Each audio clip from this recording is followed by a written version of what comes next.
Hey there. Hey. Hello.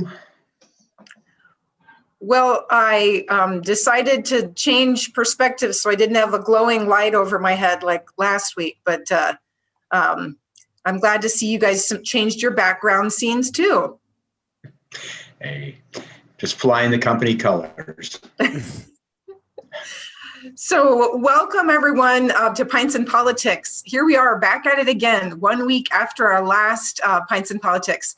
But we've got a whole bunch more to talk about after an exciting and still uncertain election night. And in fact, Adam informed me that President Trump is speaking, I think, right now. So we may even get new topics as the hour goes on. Last week, the program we used for submitting questions, audience questions online wasn't working, but I think we've got that problem fixed. So hopefully you can write in some questions and I'll work them into our discussion tonight. Before we start, I wanted to introduce our panel. We've got James Lynch, Gazette political reporter, Adam Sullivan, Gazette columnist, and Todd Dorman, Gazette Insights and editorial editor. So thanks you guys for being here. James, have you caught up on sleep yet after what was probably a super late night for you Tuesday? I think I'm good. I may have to take a nap halfway through, but yeah, I'll be okay. As long as Todd and Adam can cover for you. Right. So President Trump won Iowa with 53% of the vote, but right now Joe Biden is ahead in the national race. Todd, I was wondering if you could walk us through which states we're still awaiting results for and how Biden and Trump could each get to the 270 electoral votes needed. Well, I mean, the first question is, who do you believe as far as calling states? Because AP has called Arizona for Biden. There are media outlets who have gone along with that, and that gives Joe Biden 264 electoral votes, leaving him tantalizingly close to 270. Other outlets like the New York Times, Washington Post, and others have basically said they think Arizona is still too close to call. So that leaves Biden with 253 electoral votes or somewhere along those lines. So Arizona is still potentially in play. I think Biden has around a 65,000 vote lead at this point. Nevada also still in play. The Biden lead in that state increased a little bit to 12,000 votes or so today, but there's still a lot of votes to be counted. Then you go out east. Pennsylvania is obviously a big prize, and there are conceivably, according to media reports, a lot of votes left to count there. During the day today, President Trump's lead has slipped below 100,000 votes. And apparently, if you can believe media reports, most of the votes that are still to be counted are from areas that Biden is expected to do well. Probably the most interesting state left is Georgia, where the Trump lead has dwindled considerably today. I'm not sure. I'll go to my decision desk just to see where we're at. I think it's below 10,000 votes now, the Trump lead.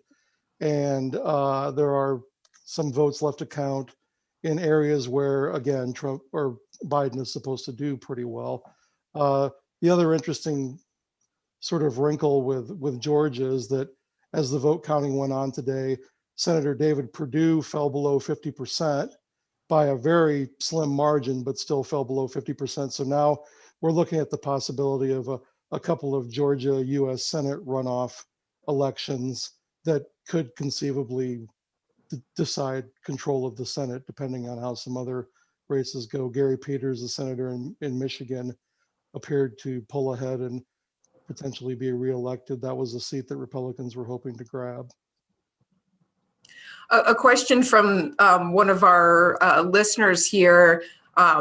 They ask, when do you expect Iowa's Republican leaders, Governor Reynolds, Senator Ernst, Senator Grassley, to weigh in on President Trump's claims to having won the election and demands to stop counting the votes? I would expect them to try to avoid weighing in as much as they can. I mean, I guess, as you know, I was talking about all these different states and all the different I mean, most of these scenarios, I mean, Biden doesn't have to win very much. He, if you believe the AP with Arizona, he needs to win one of those 5 states that are still, or 4 states that are still outstanding.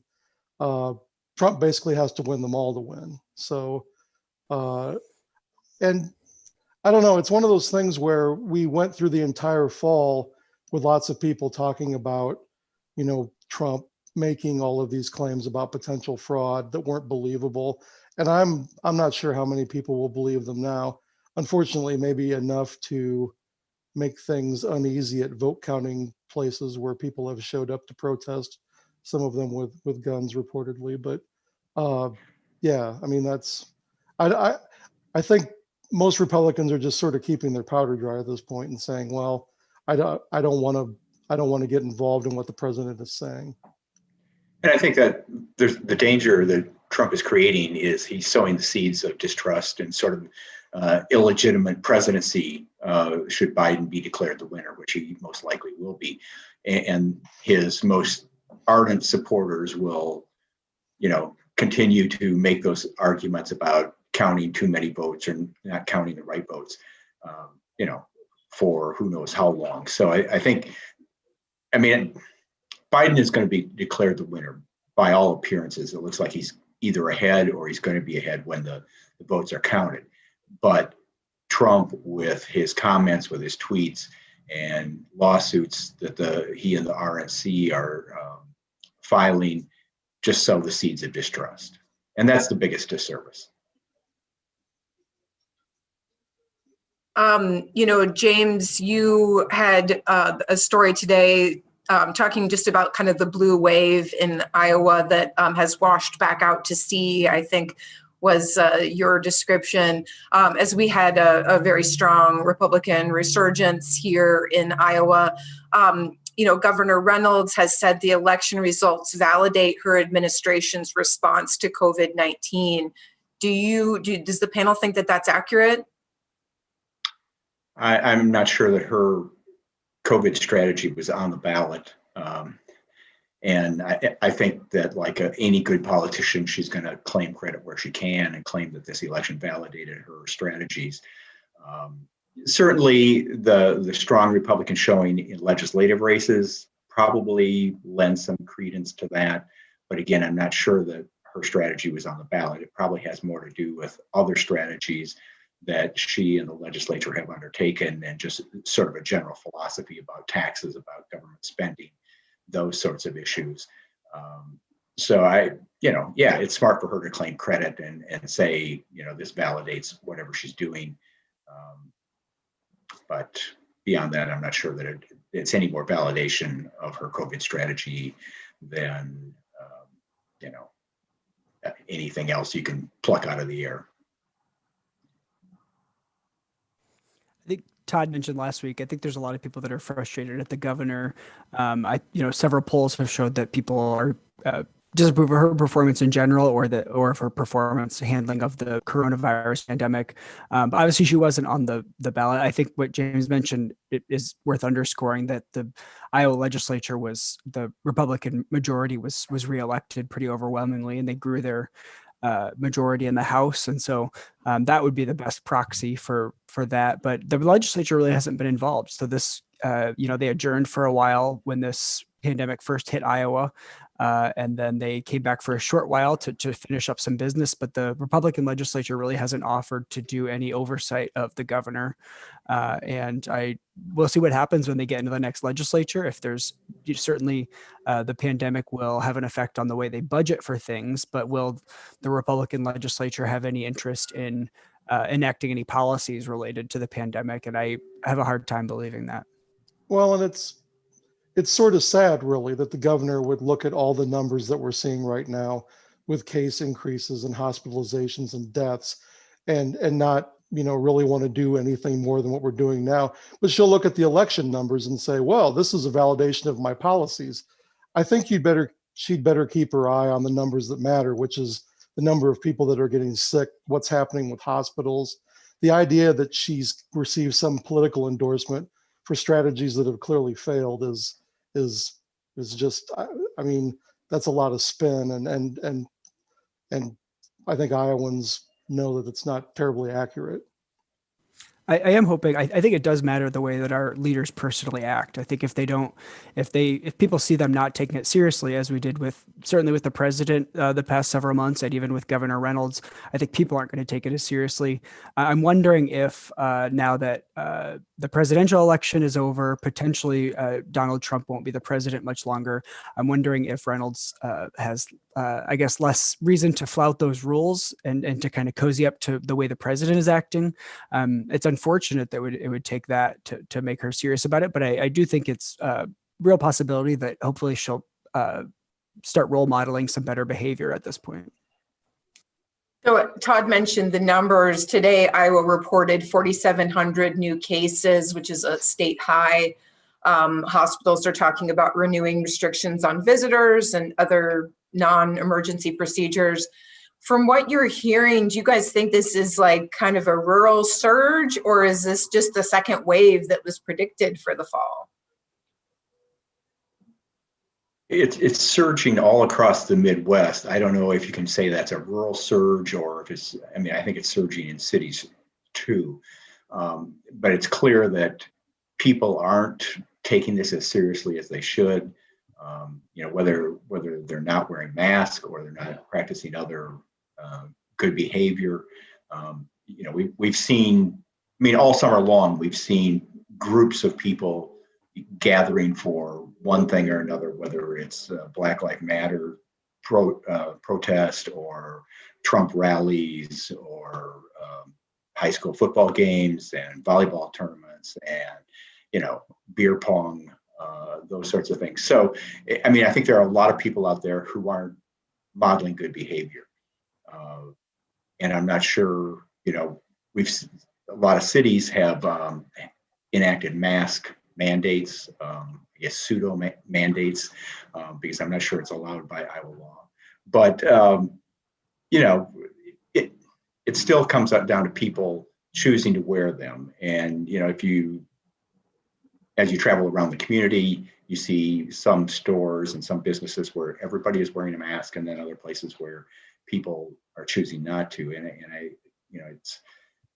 I will give the governor credit for this, that she's putting the onus on Iowans to step up and do the right thing. Unfortunately, that's not working at this point. Well, and she's talking about a media campaign that, I mean, these are newspapers and television stations that have been reporting the worsening aspects of this pandemic daily for weeks and months. I'm not sure that if folks aren't, paying attention to the, big headlines on the front page, that they're going to pay attention to some ad that's inside that says, hey, double down, wear a mask. It's like, I mean, I don't, it seems like the governor wants to look like she's doing something, which that's what, I mean, obviously political leaders do want to look like they're doing something when there's a crisis, but I'm not anticipating that that's going to have a lot of effect. Well, if people haven't heard her message by now, I'm not sure hearing it one more time is going to make any difference. If they haven't, I mean it this time. If they haven't heard that, 4,000, almost 5,000 people were diagnosed with the virus and dozens of people are dying each week, I'm not sure what the governor can say that's going to, I think there could have been steps taken, but we may have passed the point where there's much that can be done. Which is sad. I was wondering, I write a lot about criminal justice reform, and I was wondering if instead of having like laws and penalties, if we could just do public relations campaigns, so legalize all drugs, but then just put ads in the newspaper that say you shouldn't do them. Hey, don't do the heroin. It's not good. Just stay away from that. Do the right thing. Do the right thing. Well, there's, still CARES Act money to spend. So, I could buy a lot of ads. Sure. Yeah. I mean, she announced today that movie theaters are going to get pandemic relief. So if she put ads in newspapers, that would be a big help for Iowa's news papers.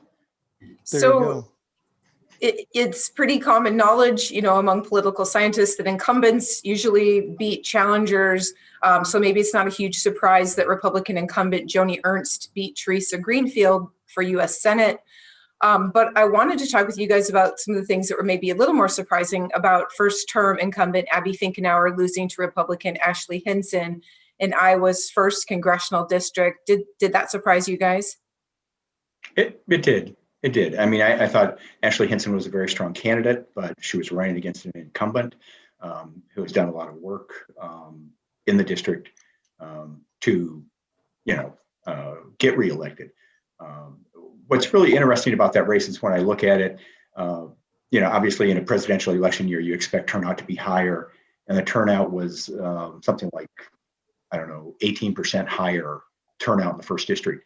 And Finkenauer's increase in voter, the number of votes she received was about the same as that. But Ashley Henson improved on Rod Blum's numbers from 2 years ago by like 38%.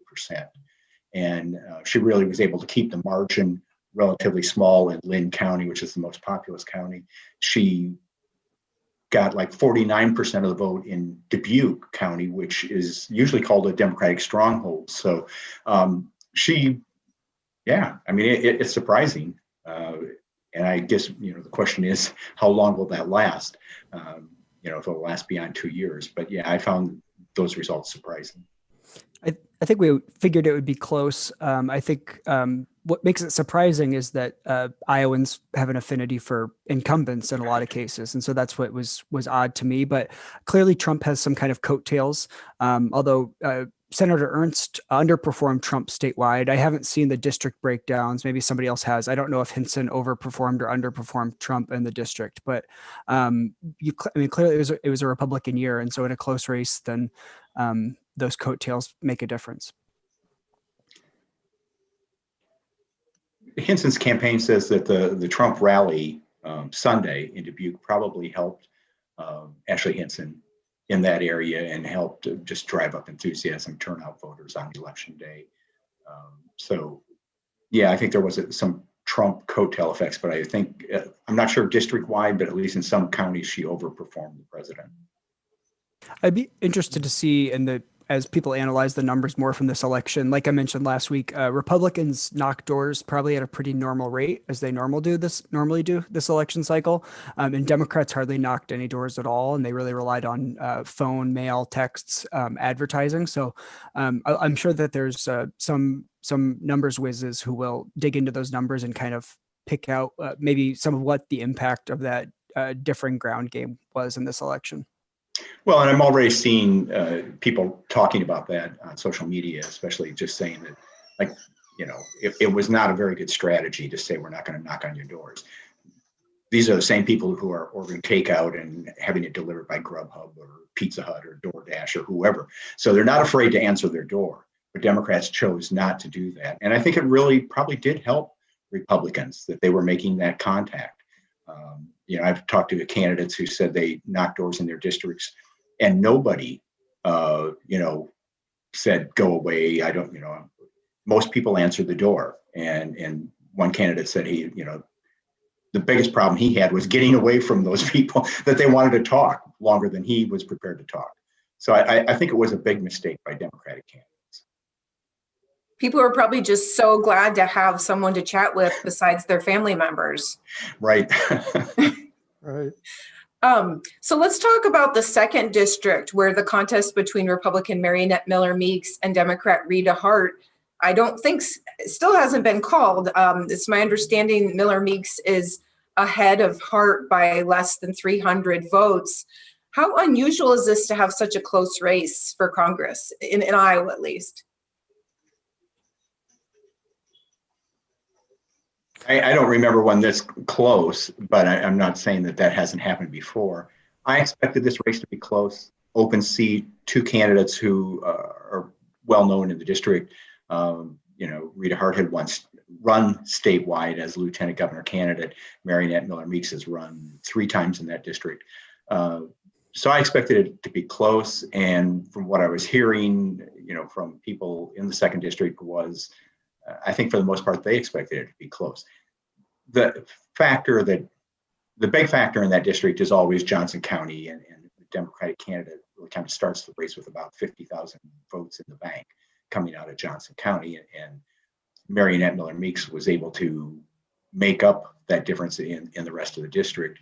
Whether that stands up, I mean, there's almost surely going to be a recount there. So 300 votes isn't much in a district like that. There may be a recount or a county level recount. I don't think 300 is very close. I don't know that a recount is going to turn that many votes. It typically turns, just a few. That was certainly interesting. Typically you think if somebody has run for the same office 3 times and they haven't got it, that they probably won't get it. And so, but she has had some close elections in the past. And so, credit to her for doing that.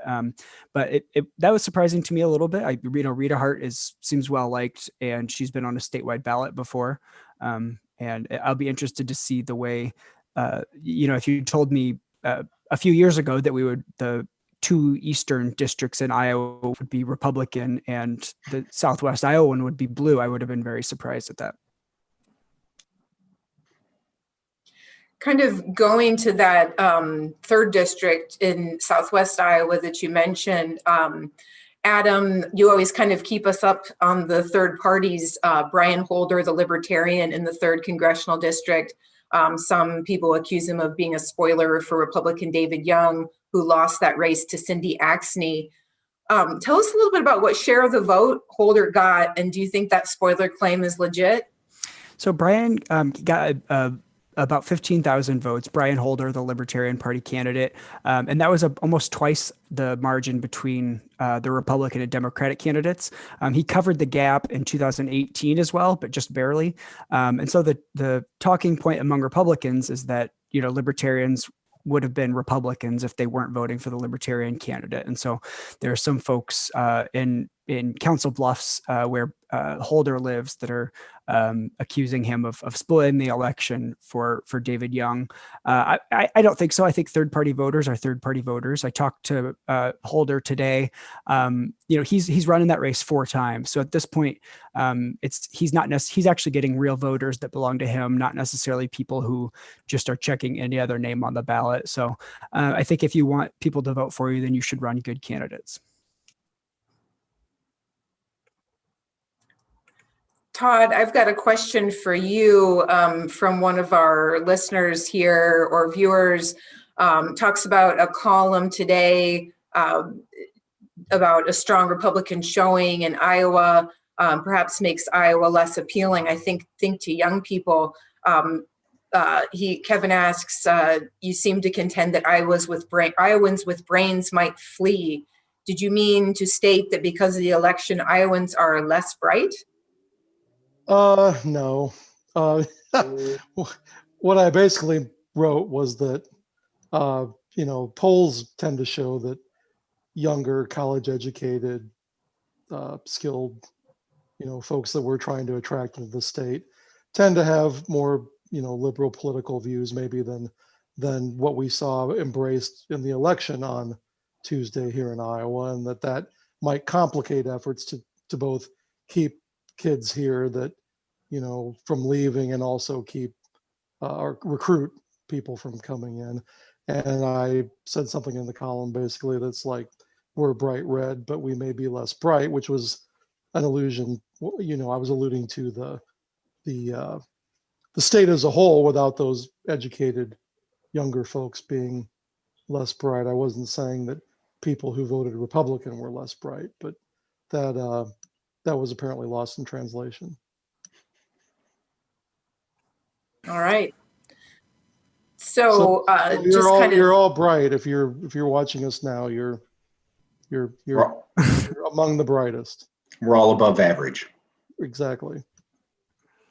I feel like I'm jumping around a little bit to national and state, but they're all intertwined to some degree. So on the national front, 2020 election was a big year for marijuana. Arizona, New Jersey, and South Dakota legalized recreational pot. Voters, and this is a different drug, but voters in Oregon and Washington, D.C. approved measures to allow for therapeutic use of psychedelic mushrooms.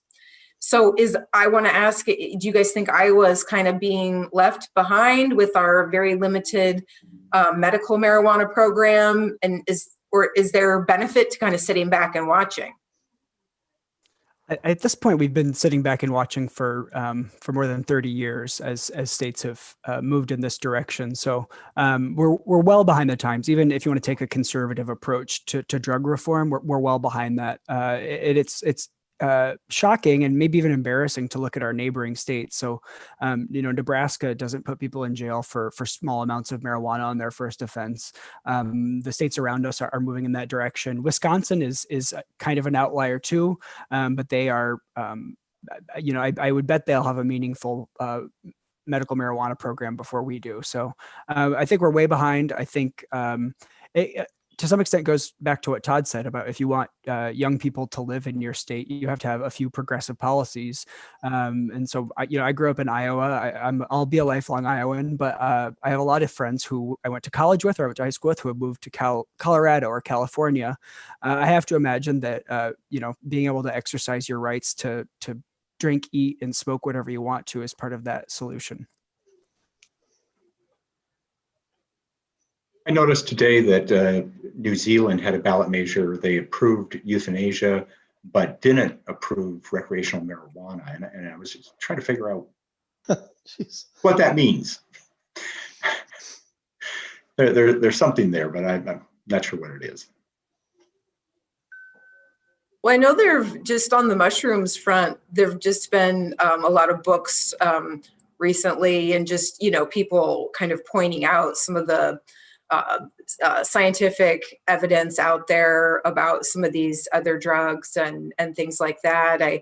I think the bills that I saw, the bill in Oregon, when it talked about the therapeutic use of psychedelic mushrooms, was kind of like using it in the presence of people who could kind of guide you through. I don't know. Adam, do you know more about how that would work? That's right. So that you would go to it would be like a medical office, and you would be with a therapist during your whole experience, is my understanding. And there's some tension in the drug reform community of some people want to, very slowly legalize substances or decriminalize them in a clinical setting, and some people want to, don't want any laws governing substances. So I think that's interesting. I think certainly Iowa is not going to partake in any kind of meaningful psychedelic legislation anytime soon. So that one is maybe one that it's probably more fitting for Iowa to sit and wait on that. But it's the cannabis is what we're really behind on. But I think it's exciting. States are meant to be laboratories of experiment so that we can test policies and see what works. And so there's a couple cities that have decriminalized certain psychedelics already. I think Oregon is unique in that they're legalizing it specifically in some kind of medical setting. So it's going to be really exciting to see what comes of that. The mushroom issue has come up in the state house a couple of times. Representative Jeff Shipley, who I believe got reelected, has offered amendments on various bills to legalize that, and they have gone absolutely nowhere. And I am sure that Jeff will keep trying, but I don't think he'll be successful. And I think that those bills are unique. Most of the movement we've seen on this issue has been from referendums. And so just to have a bill introduced, I think some drug reform people nationally took note of that and saw that as a win. But I definitely agree with James. I don't think that has any interest in the Republican legislature. And I don't even think probably any Democrats really support it either in the legislature. So speaking of Jeff Shipley, one of our viewers here asks, says one of Iowa's most controversial lawmakers, Representative Shipley, was reelected. And just as a reminder, I think, among comments that Representative Shipley has made is that COVID isn't real or that kind of thing. And he asks, are Republicans becoming more extreme? Are Iowa Republicans becoming more extreme? Well, I would say a couple of things. One, I don't think Jeff Shipley is the most controversial member of the Iowa legislature. Two, I don't think he's representative of Republicans in the Iowa legislature. So if you're using him as sort of your indicator of where Republicans are, it's not a good indicator. Are they becoming more extreme? I don't know. Most of the Republicans got reelected. There's a few new faces, and I don't know enough about the new incoming legislators to know what their political makeup is. We'll find out sometime between January and May, probably, if they're becoming more extreme. I would just add, Shipley's district is a really weird one. It's about half of it is rural, traditionally Republican, and half of it is Fairfield, which has really unique politics. It's a place where, Ron Paul and Marianne Williamson have done really well. And so I wouldn't extrapolate what happens in that district to the rest of the state. I would say it was disappointing that more Republicans didn't more forcefully speak out when Jeff said the bit about that no one's dying of COVID. And he's said a few other things that I've been extremely disappointed in. So, Republicans will tolerate that kind of stuff, but I don't know that it's necessarily representative. Well, I think all the partisanship at the State House and nationally has sharpened. I think lawmakers are more ideologically, focused than maybe they have been in the past. You had Republicans that would go to the State House and would be fairly moderate and work with Democrats on various things, and some of that has kind of gone by the wayside. But I mean, it's they've got larger majorities now, so compromise isn't going to be terribly necessary, I guess. We saw, if Todd mentioned, kind of moderate, not so ideological policymakers. We saw Representative Finkenauer and candidate Teresa Greenfield, who kind of embody that philosophy, I guess. They got beat really bad. So maybe there's not an appetite for like a non-ideological, middle of the road person. Yeah. So to Todd's point, with kind of this red wave that hit Iowa, many Republicans in the Iowa Senate and the Iowa House kept their seats, and there were 2 open Senate seats in Eastern Iowa that were claimed by Republicans. So what do you think is on the agenda for the GOP, since they've maintained the trifecta of the Iowa Senate, the House, and the governor's office?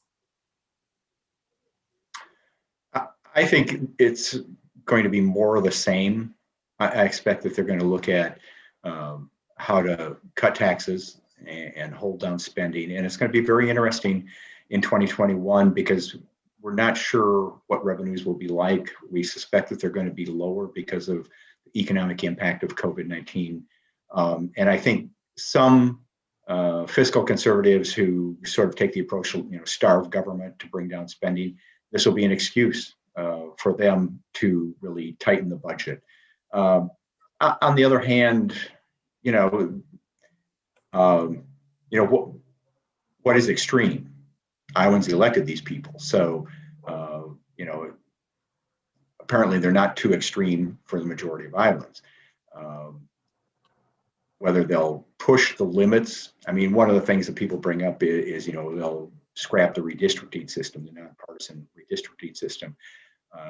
They've pretty much repeatedly said they don't want to do that, although they don't really have to scrap the system to make it work in their advantage, but they can reject the first couple of maps of new legislative boundaries and then create their own map. So they don't really have to scrap it to get their way.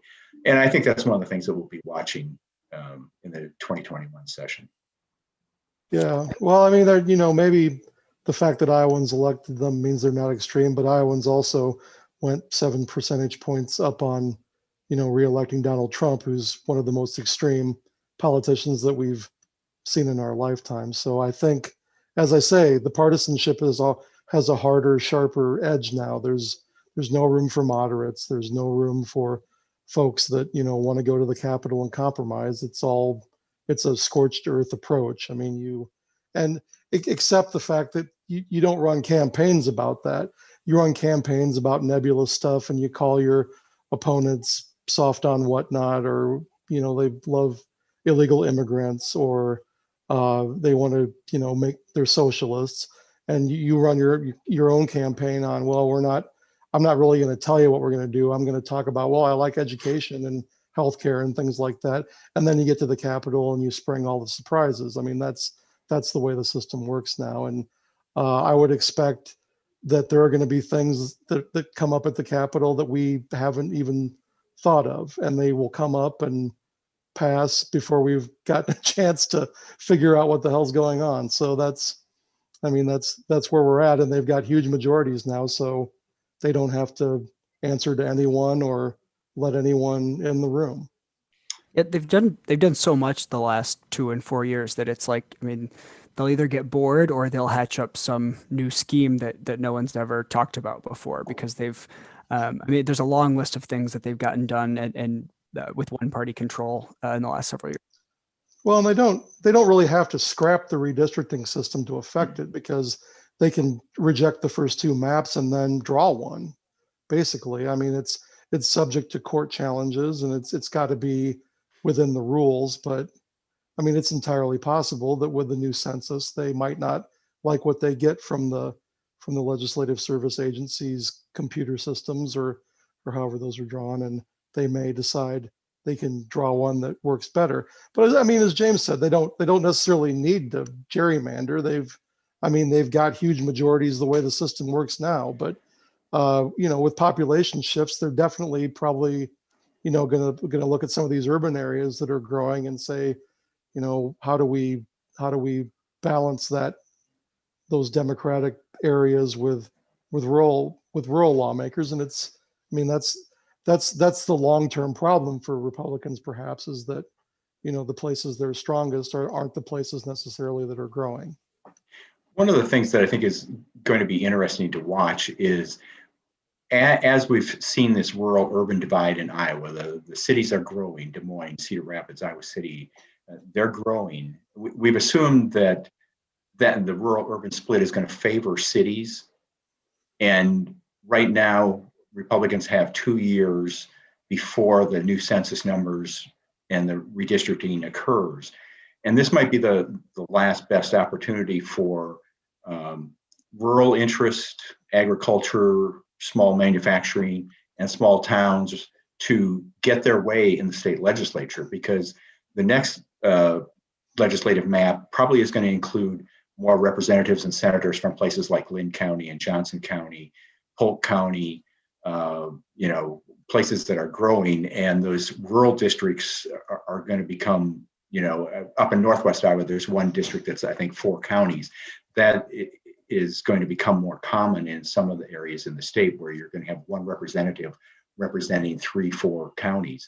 And that's going to change what the legislature does if Democrats are able to elect legislators from those urban and suburban districts, which they kind of messed up this year. Well, yeah, and from a statewide standpoint, I mean, you've got Democrats. I mean, their 2 biggest statewide contests in the last 4 years, they nominated Fred Hubble, a developer from Des Moines, and Teresa Greenfield, a real estate business person from Des Moines. I think the last 7 of those statewide races for governor and Senate, I think they've nominated 5 candidates from Des Moines. And Des Moines a perfectly lovely place to live. I like Des Moines, but I'm not sure that just continuing to tap candidates from Des Moines is the way that Democrats are going to at least be able to even start a conversation with rural voters. I think they need to branch out and find, and there are Democrats in rural Iowa. There aren't a lot of them in some cases, but there are candidates. And I don't think it counts anymore that you grew up in rural Iowa and you moved to Des Moines. I don't think that does it for voters. I think you need to be someone who lives there and understands the issues. And until they can kind of cast that wider net, I think they're going to continue to have trouble. You're going to continue to see these maps where you've got 5, 6, 7 blue counties and everything else is red. And that's, they may win some of those races depending on how things, pan out, but it's not a long-term winning strategy. And it also doesn't mean that your candidates have to become conservative necessarily, because there are a lot of issues out in rural Iowa about corporate control of agriculture and the environment and things that aren't necessarily, I know the Farm Bureau doesn't like those things, but the Farm Bureau doesn't speak for rural Iowa in many cases.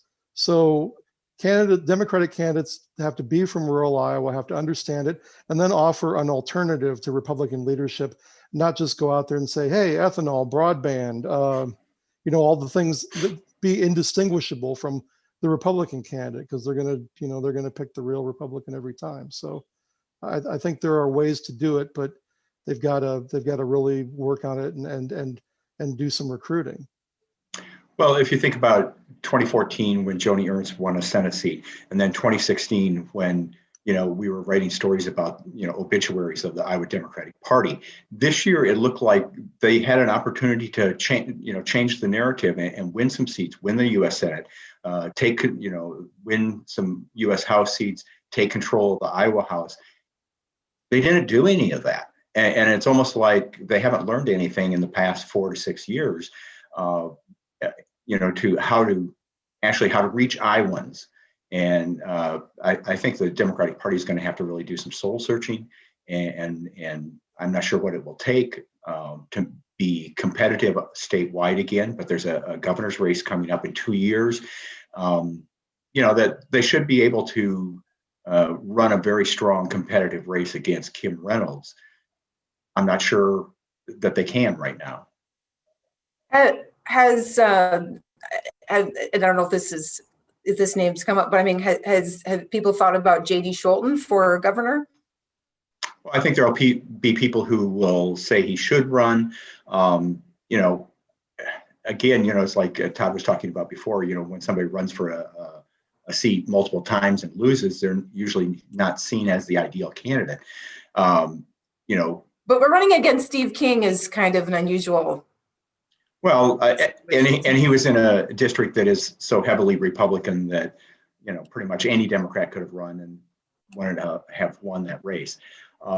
So, you might question his judgment. Maybe he should have done like Jim Maurer did and moved to a better district and try there. But, and I'm not sure, he seems to have a lot of good qualities. Don't get me wrong. And he's certainly put the work in. So if he was to run on a statewide basis, maybe he'd be a very successful candidate. I don't know that people over in Eastern Iowa really know him that well or know enough about him to form an opinion, other than the people who are, really tuned into the, sort of the political social media and follow these things very closely, which most people don't. He would certainly be more interesting than Jack Hatch or Fred Hubble. But he's also not a policymaker, and the same is true of Fred Hubble, of course. But I mean, he's known because he's run for office. I don't know that he has any public policy experience or any accomplishments. Correct me if I'm wrong, but it would be nice to see Democrats run somebody who's interesting but who also had any kind of proven experience besides just like being able to raise money outside your district. Yeah, I mean, I feel like there's a lot of people in Eastern Iowa who know him. He's very out there in social media, and I guess I wouldn't downgrade the whole interesting factor. I mean, given and lack of policy experience, does that even matter anymore? I mean, I feel like it's just, I don't know. I'm not saying I'm just saying what I would like to see. I would like to see gubernatorial candidates who have been involved with making policies. Well, who else do you think would be some contenders on the Democratic side for governor? I don't necessarily, I can't think of names, but I think they should look inside their legislature. So they're in the unfortunate position that they haven't been in the majority for several years. And so there's not, you don't tend to churn out a bunch of real all-stars when you're not in the majority, but somebody who served at that level, somebody who served at a school board or supervisor, county supervisor level even. I think that there's probably a ton of untapped Democrats, like Todd and James have both mentioned, in rural areas, names that we might not necessarily know or that aren't known on a statewide basis. But there's several candidates in the last few years who haven't been known on a statewide basis. So I think that there's a lot of places to look. I mean, I don't know if Scholten would be the candidate, but I definitely think that Democrats should look at the way he campaigned, going to every town in the district, going out there, meeting everyone, just this sort of tireless effort to sort of, to get out and understand what people were worried about, their concerns were and to sort of articulate, what he thought should be done. I think that's a good model. I mean, on a statewide basis, you're going to have to find a candidate with the kind of time and energy and guts to sort of do that and go to places where they're not maybe going to be welcome, but they are going to at least, that was one of the attacks on Teresa Greenfield late, was that there were all sorts of places in Iowa that she didn't go. And, the coronavirus was brought up as the part of the problem with that. But I think that's the key, is that, I think Tom Vilsack's a good model also. He campaigned in lots of places where Democrats normally don't show up, and it benefited him. He's probably the last Democrat on a statewide ballot that actually won some counties in rural Iowa that now are red without, we just take it for granted. And I guess I should say, somebody just suggested in the comments, Rob Sand. I mean, to me, he has the same quality, those interesting, he's good with the media. He goes and talks to people, but he's actually accomplished things as a public policymaker. And he shoots deer. So that's, he's folksy and enjoys breakfast pizza. So he's the real deal, a real Iowan. So another question. I was going to say, I think that's the sort of person it may take to be a successful gubernatorial or senatorial candidate, somebody running statewide, who actually has some of those passions that connect with rural Iowans and has the policy chops to really present a solid plan. And I think that in terms of governor, I suspect that we don't know the name of the next Democratic gubernatorial candidate. It's going to be somebody that we're not thinking of right now. Well, it's not going to be one of the people who we know. One other interesting thing about Sand is that he's very comfortable talking about his religious faith, sort of like in a Pete Buttigieg sort of way, which of course Pete, did fairly well here and was well received. But just this this pushing back on the idea that, that Christianity is sort of a wholly owned subsidiary of the Republican Party, which is another interesting angle that might appeal to folks outside of the normal Democratic, sort of the Democratic spectrum. I would just say one more name, which is Rita Hart. I mean, obviously she's lost twice at a federal or statewide level, but I think in the last gubernatorial election, she was seen as probably the stronger part of that ticket by a lot of people. So I think James might be right. Maybe this is somebody we're not talking about now. It will be the best candidate for them next time. But I think that, she's a respected policymaker that would, could make a run at it. Yeah, this was Go ahead, Todd.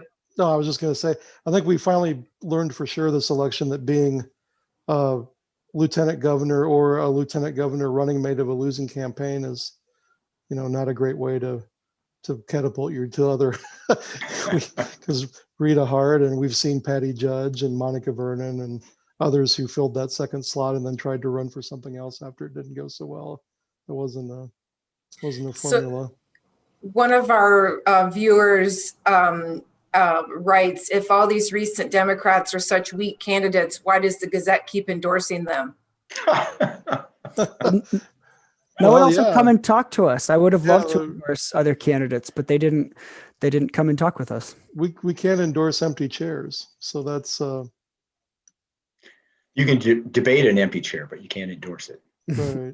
Yeah, it's really impossible to say, but I mean, there's a good chance that some Republican would have earned our endorsement if they would have come to meet with us. So I think they should think about it. Yeah. Since that happened, if you guys heard from any of those Republicans saying, I kind of wish I had done that, or just mom's the word? I haven't. I sent out texts yesterday to a couple campaign staff and just said, hey, congrats on a race well run or whatever. And I got courteous texts back, but I haven't, no official that they want to come meet with us. So. So there were big plans for Democrats to gain control of at least the Iowa House of Representatives. You guys have talked a little bit about just some candidates, but what do you think happened to that effort? Very heavy Republican turnout. if you look at numbers, you just see it like in every county. It seems like the Republican numbers really were much heavier than 2 years ago, which again, being a presidential election year, you would expect the numbers to go up. But and you look at races like the race Bobby Kaufman versus Lonnie Paul Krabick. Lonnie Paul Krabick had been elected sheriff, I don't know how many times, so he was very well known. He didn't do that well in the Johnson County part of that district. And I mean, the Cedar County part is Kaufman territory. So, he lost by a sizable margin. Then you have a case like Annie McKean, who's been in the legislature forever, it seems like, but after switching from the Republican to the Democratic Party, boom, he's out. And it kind of goes to what Todd was talking about earlier, that there's no room for a moderate, on the ballot. And I mean, Andy probably, his picture is next to the word moderate in the political dictionary. People said, no, you changed your label. We're going to change legislators. I don't know. I was very surprised in some of these races. And there were a number of races around the state where people said, oh, these are very tight. The Republican incumbent is really in trouble. And it turned out they weren't. In Lynn County, the open seat race, House 95, I think it is, where Louis Zumba resigned to run for the county board. Christian Andrews had run a good race 2 years ago, and I thought he had an excellent chance of winning this year. It didn't happen. So I don't think it's because Democrats didn't field good candidates. I think there was just a really heavy Republican turnout, and you can attribute that to Trump or the weather or who knows what. But I'm not sure Democrats saw that coming. It also was in most of those races, it wasn't a lack of resources. There's races where the Democrats spent more than the Republicans and still got beat by a significant margin. So Trump brought a lot of people out. There's Trump voter Republicans in Iowa, and they came, and it looks like most of them, they checked off all the down ballot races, is what I would attribute it to. Yeah. Well, I think, I've written about this multiple times. I think the saddest thing about all this is that, I don't expect a lot of times the Senate races and even congressional races to be all that substantive. You're going to get a lot of sort of talking points and money, but legislative races didn't used to be that way. Candidates showed up for forums. They showed up at editorial boards. They filled out questionnaires from newspapers. They did a lot of interviews and things. But we're just seeing now that, Republicans especially, they didn't want to meet with us. Some of them didn't fill out our questionnaire that we sent out asking them about issues. They didn't show up for forums that the League of Women Voters tried to put together. There just seems to be this new sort of approach where you just kind of run a candidate, do some advertising, and you don't really feel the need to meet with voters beyond your own supporters and answer questions about what kind of things you want to do as a legislator. And I think a lot of voters just find themselves in the dark. And so when you find yourself in the dark, you just kind of revert to your party label. And it's like, I'm sure there were Republicans that voted for Republican legislative candidates. And if you'd ask them, they couldn't name one thing that those people wanted to do or that they knew about them or who they are. And these are local offices that make a big difference in people's lives, and the candidates aren't accessible, and you can't find information about what there were legislative candidates on the ballot that I've never met and had no idea who they were and what they wanted to do. It's just kind of a sad state of affairs. Parties have always, picked certain candidates to support, but it does seem like a trend in the last several years with Republicans and Democrats in Iowa that, if you're one of the candidates that they're supporting, they put out similar mail pieces across races and similar advertisements. It's like, if you're one of the guys, if you're one of the chosen ones, then you turn into this cookie cutter thing. It seems like a really terrible way to do politics because it brushes over a lot of issues. It doesn't give candidates an opportunity to define who they are. And I don't know the solution to that, but I don't think that, politics is local, even on a state level. And I think we need to have, local campaigns. We don't need to have campaigns run from Des Moines. Yeah, the parties have just basically taken over legislative campaigns. I mean, you saw with all the fundraising, the Democratic candidates would raise big money. They'd turn that money over to the state party, and the state party would do ads. I mean, I bet local candidates have very little say in what those ads, how they're portrayed, and it's just like they're kind of just the name, and everything just kind of swirls around them. Yeah, they're very good ads. Very good. I mean, Yeah, and that's the thing. They're not. I mean, it's like I would be like, embarrassed to have my name attached to oh some my of those God. ads. I mean, some of the stuff what always strikes me is all these ads that are accusing candidates of being, in favor or against something that has nothing to do with the legislature, like Social Security or something. It's like, I mean, I guess the bottom line is they just think people are stupid, so they just throw whatever they want out there. But that's a pretty sad commentary.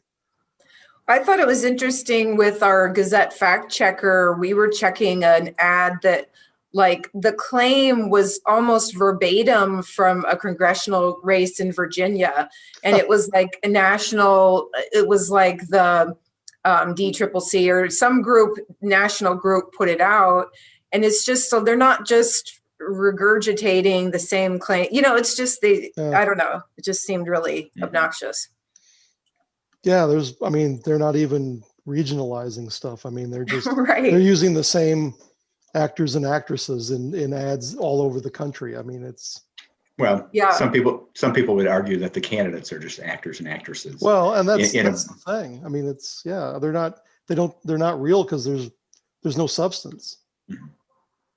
Well, we've got one listener here who's, I'm guessing he's a Democrat, but he says, do you have any reasons for optimism, hope in terms of looking into the next 2 to 4 years in Iowa?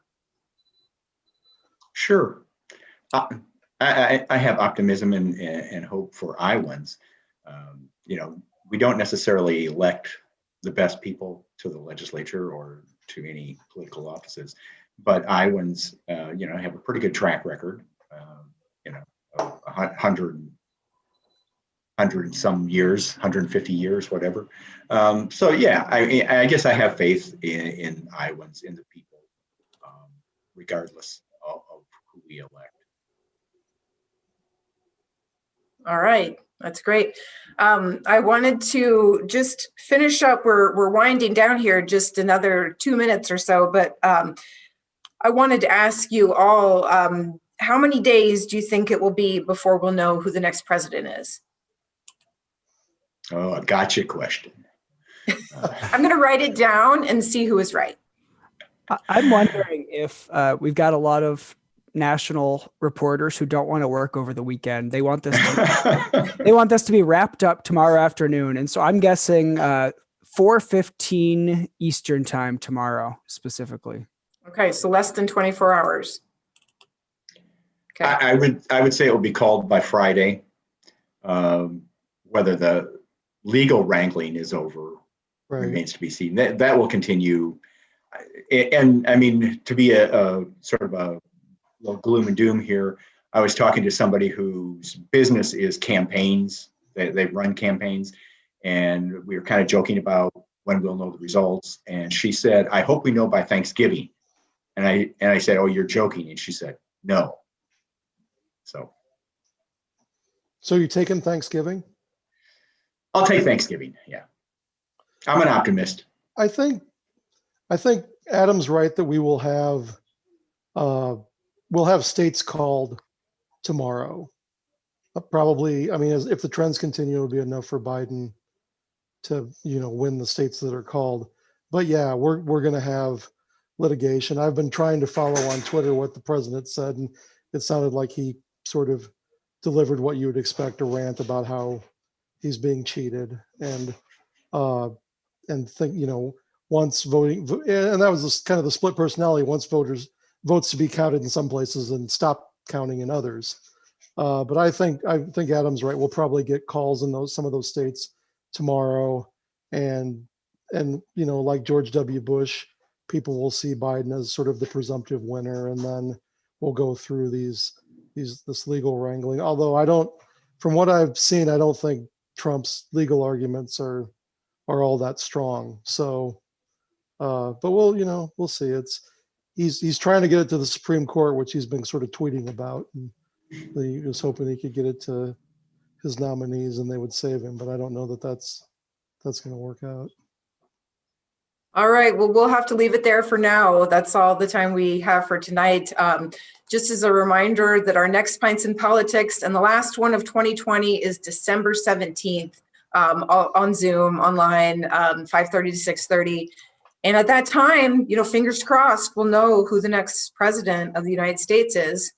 We're planning to start 2021 with virtual events like Pints in Politics, but hopefully sometime next year we can return to in-person events. I want to thank Todd, Adam, and James for being here tonight, and have a great weekend, everyone.